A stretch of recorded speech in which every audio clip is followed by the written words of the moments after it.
In the latest German election, voters in the former East overwhelmingly supported the far-right Alternative for Germany, or AfD. This turn of events has sparked intense debates about the region's past, its struggles since reunification, and the deeper issues that continue to fuel modern discontent. To understand how this came to be, it helps to look more closely at the dramatic evolution of East Germania, place that once stood at the heart of the Cold War, brimming with grand ideals yet weighed down by the harsh realities of a repressive system. Although the AfD was established in 2013 as an anti-Euro movement, it soon shifted its focus to immigration and related concerns. In September 2024, during the Thuringia state elections, the AfD claimed 32.8% of the vote. This made it the largest party in the regional parliament, a historic first for a far-right party since World War II.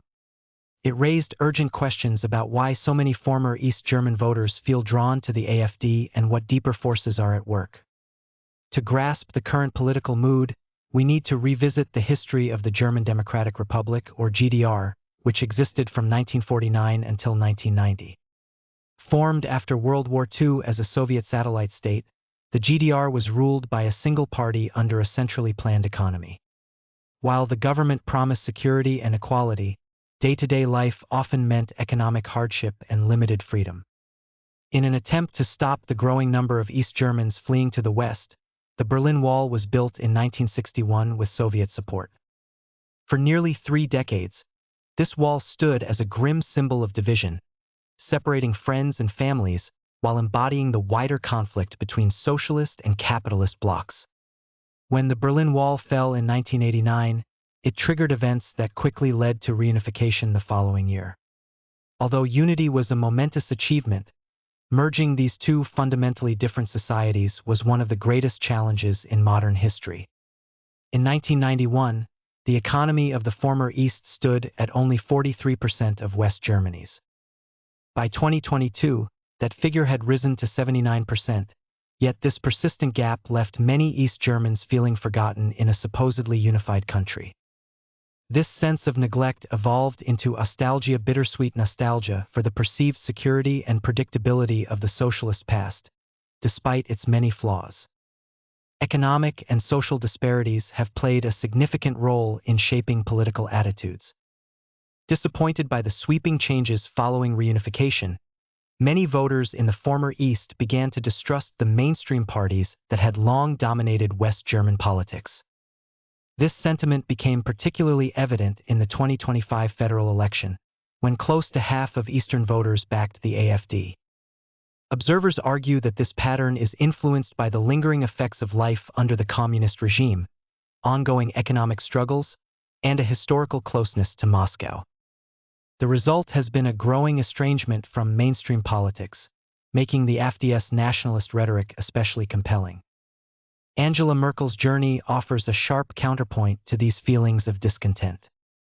Born in the GDR, she trained as a scientist under the strict rules of a state-controlled system. Her early experiences, including her move from Hamburg to a small town in the East, gave her a disciplined and methodical outlook. She studied physics at Leipzig University, earned a doctorate in quantum chemistry, and worked at the Central Institute for Physical Chemistry. When the Berlin Wall fell, Merkel seized the moment.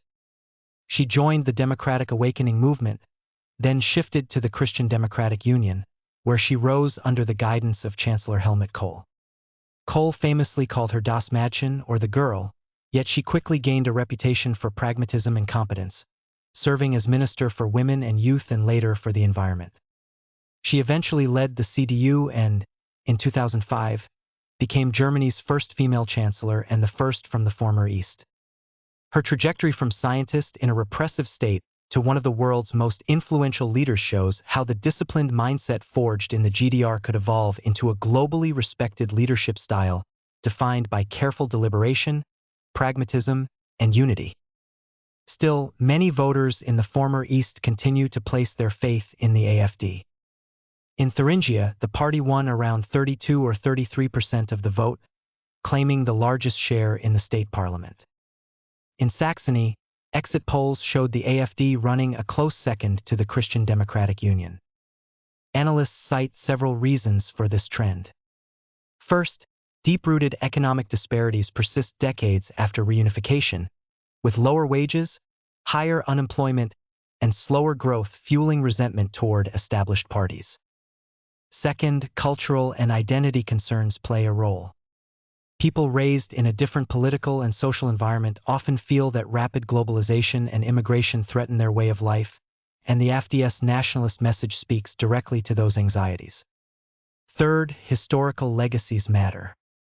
Harsh memories of life in the GDR, along with disappointment over how reunification was handled, linger among those who feel ignored by decisions made in the West.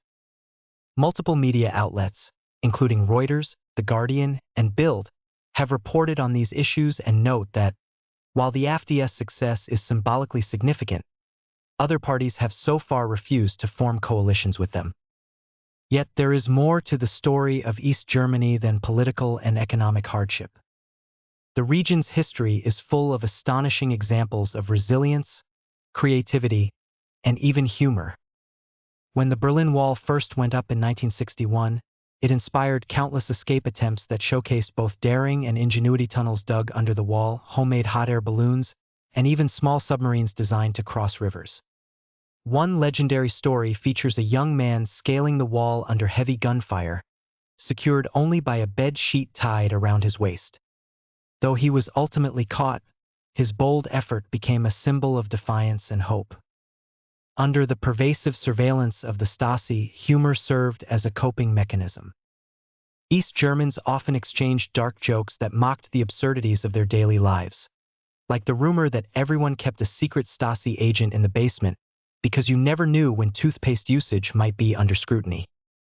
These jokes were small acts of rebellion that provided relief from the constant pressure to conform.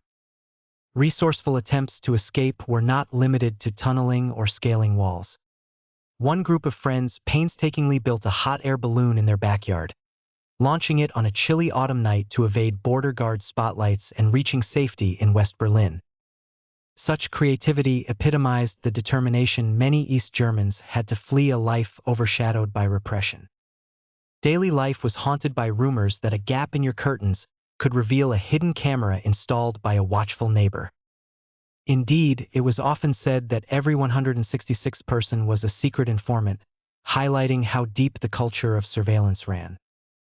Another significant episode in East German history was the uprising of June 17, 1953.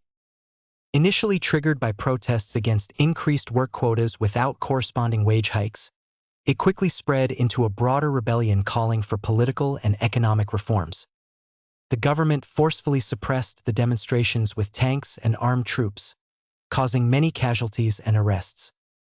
Still, the revolt left a lasting mark, becoming a powerful symbol of resistance. Even the modest Trabant nicknamed the paper car for its flimsy design was the subject of countless jokes that poked fun at the flaws of the state plan system, proving that humor could survive even under the heaviest constraints. Today, visitors can explore this complex history through what is sometimes called dark tourism.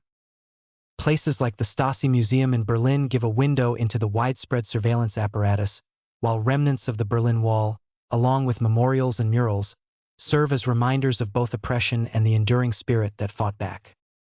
Confronting these truths is an essential step in addressing the lingering divisions that persist between East and West. Germany now faces the urgent task of bridging these social and economic divides. True unification requires not just major investments in infrastructure, education, and innovation, but also a deep acknowledgement of how reunification and subsequent policies affected people's lives. East Germany's story is one of resilience, imagination, and, above all, the human desire for freedom. From bold escapes to dark humor, from forced conformity to acts of defiance, every chapter underscores how people survive and even flourish under difficult conditions. Angela Merkel's leadership, grounded in her own East German background, offers a glimpse of what might be possible. At the same time, the continued surge of the AfD in former East German states reveals the profound challenges that remain.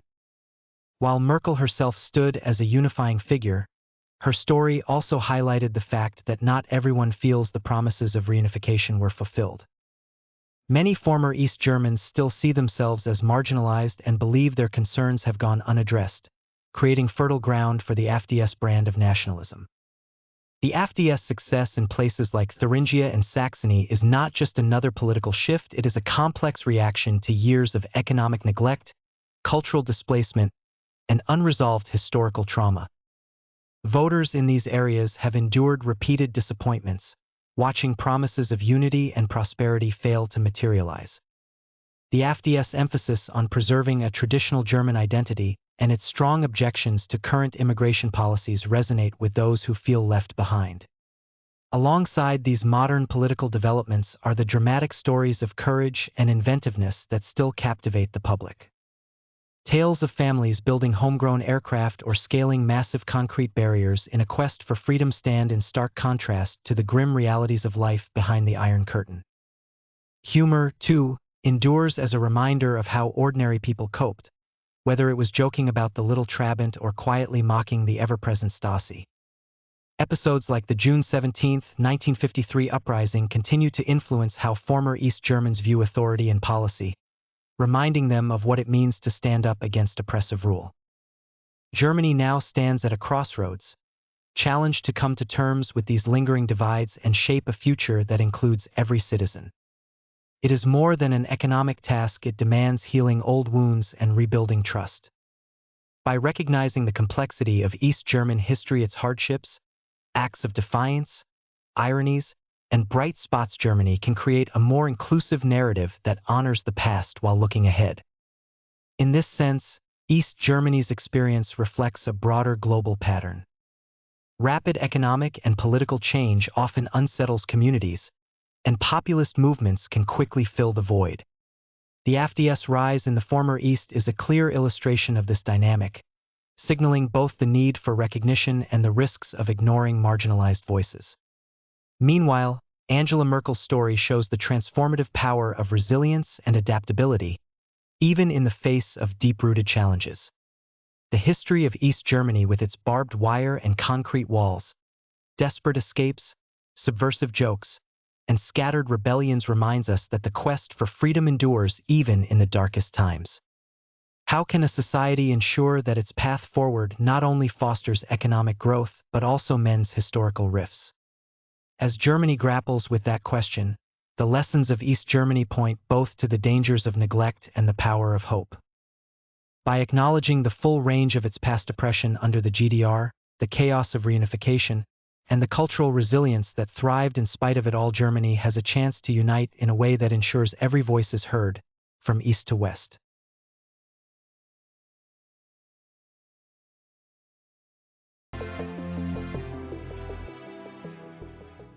If you enjoyed this video, please subscribe to our channel.